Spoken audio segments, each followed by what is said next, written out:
सकते हैं, हम नहीं चीज देखा याद है।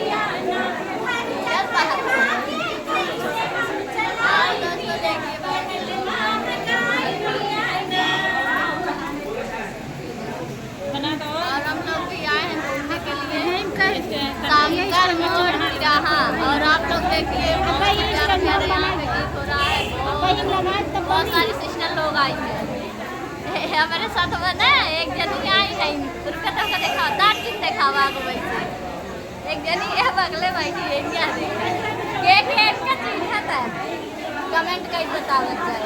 हाँ हाँ तो दोस्तों कैसे हैं आप लोग कमेंट कीजिएगा। और आज हम लोग आए हैं गीता यादव ऑफिशियल के यहाँ और उनके स्टूडियो का उद्घाटन है, तो वहीं पे आए हैं और बहुत से सिस्टर आई हैं, एक छोटी पड़ जा रही है। हाँ दिखाई